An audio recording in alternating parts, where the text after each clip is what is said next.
Nikah mut'ah ialah perkawinan antara seorang lelaki dan wanita dengan mas kawin tertentu untuk jangka waktu terbatas yang berakhir dengan habisnya masa tersebut, di mana suami tidak berkewajiban memberikan nafkah dan tempat tinggal kepada istri, serta tidak menimbulkan pewarisan antara keduanya. Perbedaan prinsip antara nikah mut'ah dan nikah syar'i. 1.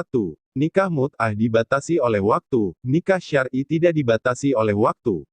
2. Nikah mut'ah berakhir dengan habisnya waktu yang ditentukan dalam akad atau fasakh, sedangkan nikah syar'i berakhir dengan talak atau meninggal dunia. 3. Nikah mut'ah tidak berakibat saling mewarisi antara suami istri, nikah syar'i menimbulkan pewarisan antara keduanya. 4. Nikah mut'ah tidak membatasi jumlah istri, nikah syar'i dibatasi dengan jumlah istri hingga maksimal 4 orang. 5. Nikah mut'ah dapat dilaksanakan tanpa wali dan saksi, nikah syar'i harus dilaksanakan dengan wali dan saksi. 6. Nikah mut'ah tidak mewajibkan suami memberikan nafkah kepada istri, nikah syar'i mewajibkan suami memberikan nafkah kepada istri. Haramnya nikah mut'ah berlandaskan dalil-dalil hadits Nabi, juga pendapat para ulama dari 4 mazhab. Dalil dari hadits Nabi yang diwayatkan oleh Imam Muslim dalam kitabnya Sahih Muslim menyatakan bahwa dari Sabra bin Mabad al-Juhaini, ia berkata, kami bersama Rasulullah SAW dalam suatu perjalanan haji. Pada suatu saat kami berjalan bersama saudara sepupu kami dan bertemu dengan seorang wanita.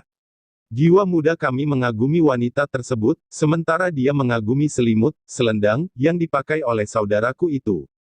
Kemudian wanita tadi berkata, ada selimut seperti selimut. Akhirnya aku menikahinya dan tidur bersamanya satu malam. Keesokan harinya aku pergi ke Masjidil Haram dan tiba-tiba aku melihat Rasulullah sedang berpidato di antara pintu Ka'bah dan Hijir Ismail. Beliau bersabda, wahai sekalian manusia, aku pernah mengizinkan kepada kalian untuk melakukan nikah mut'ah. Maka sekarang siapa yang memiliki istri dengan cara nikah mut'ah, haruslah ia menceraikannya, dan segala sesuatu yang telah kalian berikan kepadanya, janganlah kalian ambil lagi. Karena Allah Azza wa Jalla telah mengharamkan nikah mut'ah sampai hari kiamat. Dalil hadits lainnya, dari Ali bin Abi Thalib ia berkata kepada Ibnu Abbas bahwa Nabi Muhammad SAW melarang nikah mut'ah dan memakan daging keledai jinak pada waktu perang Khaybar.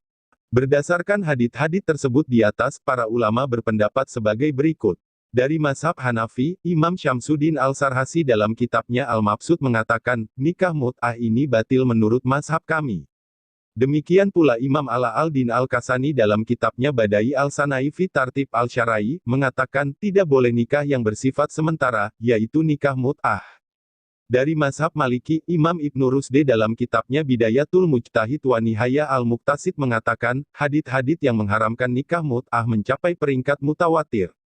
Sementara itu Imam Malik bin Anas dalam kitabnya Al-Mudawana Al-Kubra mengatakan, apabila seorang lelaki menikahi wanita dengan dibatasi waktu, maka nikahnya batil. Dari mazhab Syafi'i, Imam Syafi'i dalam kitabnya mengatakan, nikah mut'ah yang dilarang itu adalah semua nikah yang dibatasi dengan waktu, baik dalam jangka pendek maupun jangka panjang, seperti ucapan seorang lelaki kepada seorang perempuan, aku nikahi kamu selama 1 hari, 10 hari atau 1 bulan. Sementara itu Imam Nawawi dalam kitabnya Al-Majmu' mengatakan, nikah mut'ah tidak diperbolehkan, karena pernikahan itu pada dasarnya adalah suatu akad yang bersifat mutlak, maka tidak sah apabila dibatasi dengan waktu. Dari mazhab Hambali, Imam Ibnu Qudamah dalam kitabnya Al-Mughni mengatakan, nikah mut'ah ini adalah nikah yang batil. Ibnu Qudamah juga menukil pendapat Imam Ahmad bin Hambal yang menegaskan bahwa nikah mut'ah adalah haram.